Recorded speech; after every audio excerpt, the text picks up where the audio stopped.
Morning, brothers and sisters. Naomi back for, I think, a short video. We're just going to put together a few ideas here about New Jerusalem. And it's clearly identified, actually in the Old Testament and in the New, of course. But we're going to put together just 3 passages, and like I said, this should be a fairly short video. So the first passage we're going to find is Psalm 74. And this is what it says. And we looked at Psalm 74 just a few days ago in another video. And what does it say in verse 2? Let's read verse 1 just to get a reference. Maskil of Asaph. Now we had looked at that term. O God, why hast thou cast us off forever? Why doth thine anger smoke against the sheep of thy pasture? Verse 2. This is what we want to look at. Remember thy congregation, which thou hast purchased of old, the rod of thine inheritance, which thou hast redeemed, this Mount Zion wherein thou hast dwelt. So what are we looking at? Well, we had identified that congregation as this core group of daughters, the 144,000, and they're called the Daughters of Zion, and they are a great, powerful army. All right? And so it says they are the congregation of the Lord, right? Let's go back, as my brain ain't very good. But it says, remember thy congregation. So remember these 144,000 daughters of Zion, which you purchased of old. They are the rod. Remember, that rod is important. That pops up in a lot of places. Of thine inheritance, which thou hast redeemed, this Mount Zion, wherein thou hast dwelt. All right. Now she did dwell in these daughters before mankind rejected the righteous spirit out of her rightful place. We've been looking at this. Now watch what it says in Zechariah 4. Because if we begin to understand this as the capstone, as these 144,000 daughters of Zion, as the topmost branch, that the spirit of the mother Jerusalem chooses to dwell in, all right? What does it say here? It says in Zechariah 4 verse 6, then she answered and spake unto me, saying, this is the word of the Lord unto Zerubbabel, saying, not by might nor by power, but by my spirit, saith the Lord of hosts. Verse 7, who art thou, O great mountain? Now the mountain that the Lord is speaking about here is those he-goat rulers, all right, that have established themselves in positions of power by exalting the whore spirit in the midst of the body. And that has led to the exaltation of these he-goat rulers. Now, that's not my terminology for the spirit in the Bible calls the rulers of this earth he-goats. And she says she's going to judge them he-goats, all right? Because your rightful rulers are called she-goats, and you're going to find them in the Abrahamic Sarah covenant.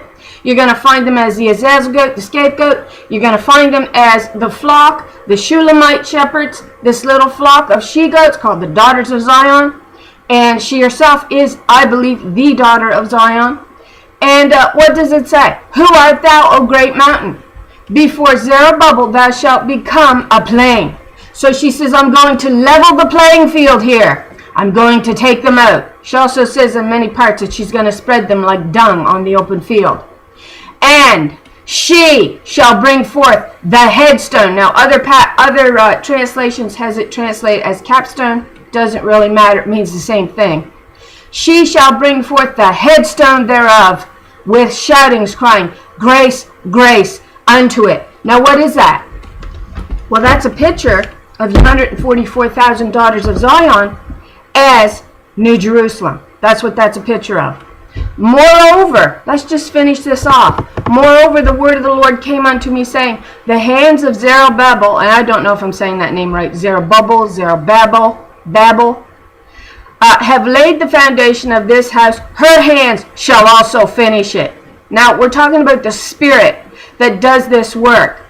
And thou shalt know that the Lord of hosts has sent me unto you. Verse 10, for who has despised the day of small things? For they shall rejoice and shall see the plummet in the hand of Zerubbabel with those 7. They are the eyes of the Lord which run to and fro through the whole earth. So we're talking about the sevenfold Spirit. All right? that is found actually in this 144,000, believe it or not. That's what we're looking at there. I also wanted to look at, when you birth the body, there was a passage that I studied in the Apocrypha, and it was in 2nd Esdras verse 13. And it speaks about those who are left at the very end are the greater blessed of all of the saints that have gone on before. That's what 2nd Esdras alludes to, all right, is that those who are left at the very end are those that are greatly blessed. So it almost acts like, and we talked about it in this last video, so if you want to catch up, you'll have to go watch that first.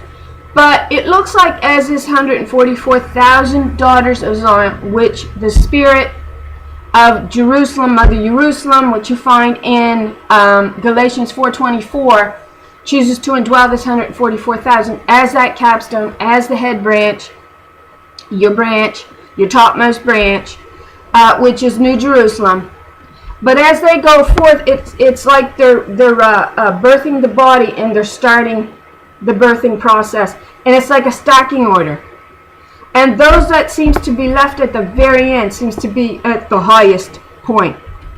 If you're to interpret what 2nd Esdras, 2nd Ezra, chapter 13 was saying, which was that those that are left at the end are the greater blessed. Well, if that's true as they go out, then are we left with the thought that those who are left at the very, very end are your topmost, all right? That seems to be the building of the body, all right? The birthing of the body through the Spirit of truth, which is what these daughters of Zion represent. Now, New Jerusalem, the New Jerusalem, we'll just read it. And I saw a new heaven and a new earth, for the first heaven and the first earth were passed away, and there was no more sea. And I, John, saw the holy city, New Jerusalem, coming down from God out of heaven, prepared as a bride adorned for her husband. So this is actually your capstone. This is your headstone that you're looking at. 144,000 daughters of Zion. There's one that's your bride, one. And she dwells there. These 144,000 dwells there. I know they've given the dimensions of this city as being massive and huge, so that it could hold, I forget how many billions, and still be considered easy to hold more. But if you look at it in the fact that this is your headstone, this is 144,000 daughters of Zion, that the Spirit, Mother Jerusalem, indwells, which are these daughters of Zion, which it just told us in Psalm 74. What did it say? It said, remember thy congregation, which thou hast purchased of old, the rod of thine inheritance, which thou hast redeemed, this Mount Zion, wherein thou hast dwelt. So we're looking at this congregation. We identified them in Psalm 68 as this group of mighty army of daughters. I got it pulled up here, so I'll just go here with it in my Bible. So it's Psalm 68. What does it say?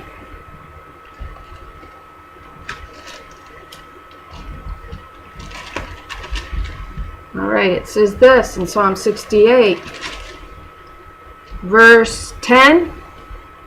It says, thy congregation has dwelt therein, thou, O God, hast prepared of thy goodness for the poor. The Lord gave the word, great was the company of those that published it. Now, we discussed this on another video, where this congregation is actually identified as a group of women, as a mighty army of women. And they're your spirit's representation, as far as I can tell.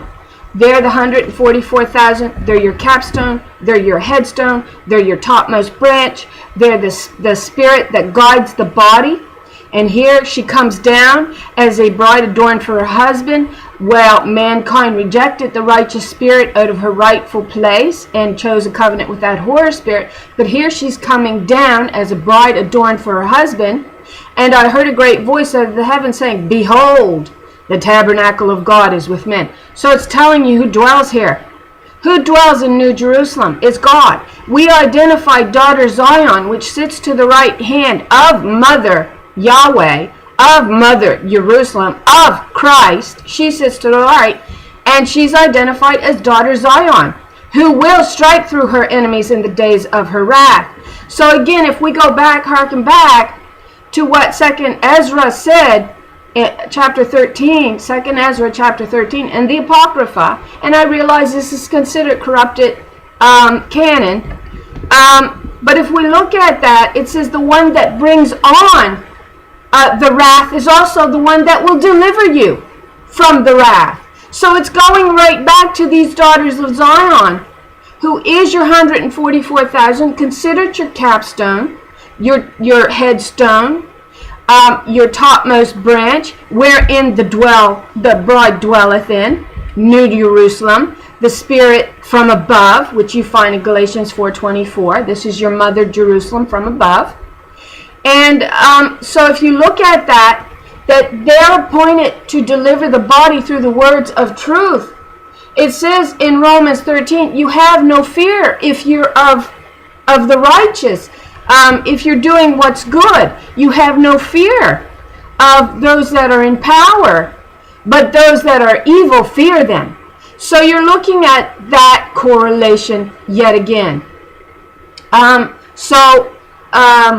And I heard a great voice out of heaven. This is Revelation 21, talking about the New Jerusalem. Out of heaven saying, behold, the tabernacle of God is with men, and she will dwell with them, and they shall be her people, and God herself shall be with them and be their God. It's this 144,000 that is indwelled by the Spirit of Mother God. Just like the Son was made in the image of the Father. Alright? And yet we have one that comes out of this group, and she's spoken of in Zechariah 3. We talked about this. So whether she knows who she is, we don't know. We don't know if she's going to know who she is when the sealing takes place. But she's certainly referenced, once again, if you go back, she's definitely referenced in Zechariah 3. She's also referenced in Psalm 68 as the Lord that is amongst them. And it says this. We'll just read this and finish the video. It says this. It says, the Lord gave the word, great was the company of those that published it. The Lord there is 136. That's daughter Zion. And she's the same one that sits to the right hand of Christ in Psalm 110. Her number is 136. And but what does it say? It says, the chariots of God are 20,000, even thousands of angels. The Lord is among them, as in Sinai, in the holy place. So she's among them. It's what it's saying. But I think it's clear that once you begin to understand who the congregation is of God, Mother Jerusalem, which is your Spirit from above, which if you go to Galatians, is it Ephesians, Galatians?